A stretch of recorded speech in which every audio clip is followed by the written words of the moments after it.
నేను సమాజానికి చెప్పేటువంటి విషయం. హుహుహు. సో, ఇందులో మీరిప్పుడన్నట్టు నిజంగా నేను రిక్షా ఒక నైట్‌లో రిక్షా తొక్కుతూ డేలో చదువుతూ అవు. నా జీవిత ప్రయాణాన్ని కొనసాగినా. ఒక 14 సంవత్సరాలు ఉమ్మడి కరీంనగర్ జిల్లాలో సిపిఐ, హ్మ్. ఉమ్మడి కరీంనగర్ జిల్లాలో ఒక 6 సంవత్సరాలు సిపిఎం. హ్మ్. అలా 2009 వరకు సిపిఐ, సిపిఎంలో 20 సంవత్సరాల నా అనుభవం. హ్మ్. దాంతో తెలంగాణ ఉద్యమంలో కేసీఆర్ గారు 2010లో హ్మ్. ఆనాటి ఆనాటి టీఆర్ఎస్‌కు వచ్చుడుతోనే టీఆర్ఎస్ కార్మిక విభాగానికి రాష్ట్ర అధ్యక్షునిగా అవకాశం ఇవ్వడం. అవు. తద్వారా 14 నుంచి 17 వరకు నేను కార్మిక విభాగం అధ్యక్షుడిని టీఆర్ఎస్ పార్టీలో. హ్మ్. 17 నుంచి మొన్నటి వరకు ఇప్పుడు బీఆర్ఎస్ పార్టీకి రాష్ట్ర కార్యదర్శిని. హ్మ్. అట్లాగే కార్మిక రంగానికి కూడా ఇన్ఛార్జిని. హ్మ్. సో, నాకు సిపిఐలో కానీ, సిపిఎంలో గానీ, చివరికి మన టీఆర్ఎస్‌లో గానీ, హ్మ్.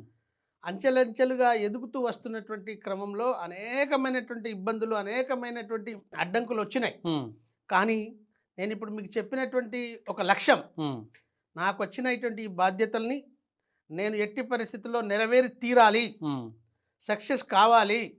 ఇచ్చిన పనిని ఇచ్చిన దానికంటే రెట్టింపు చేసి ఆ మన్ననలు పొందాలి అవు.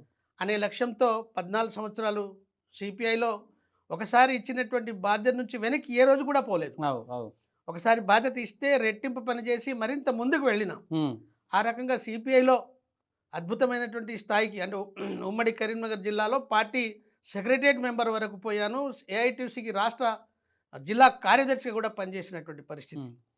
అంటే అది నేను చెప్పదలుచుకున్నటువంటి దాంట్లో పని మీద ఉన్నటువంటి నాకున్న కమిట్మెంటు, హ్మ్. ఇచ్చినటువంటి పనిని చేయాలనేటువంటి పట్టుదల, హ్మ్. ఆ రకంగా సిపిఐలో పనిచేసిన అదేవిధంగా సిపిఎంలో కూడా. అవు. సరే, సిపిఐ నుంచి సిపిఎంలో పోవడానికి అక్కడ ఆ జిల్లాలో వచ్చినటువంటి అనేకమైనటువంటి పరిణామాల కారణం అనుకోండి. అవునవును. ఆ రీత్యా సిపిఎంలో పోయినా, సిపిఎంలో 6 సంవత్సరాలు కూడా ఇక్కడ ఏ కాన్సెప్ట్‌తో, ఏ ఉద్దేశ్యంతో, ఏ లక్ష్యంతో, ఏ పట్టుదలతో పనిచేశానో సిపిఐలో, అవు. అవు. అంతకంటే రెట్టింపు సిపిఎంలో కూడా చేశా. అవు. నిజానికి సిపిఐ కరీంనగర్ ఉమ్మడి జిల్లాలో బలమైన పార్టీ. అవును. అవును. సిపిఎం ఆనాటికి నార్మల్ నామమాత్రంగా ఉన్నటువంటి పార్టీ. అవును.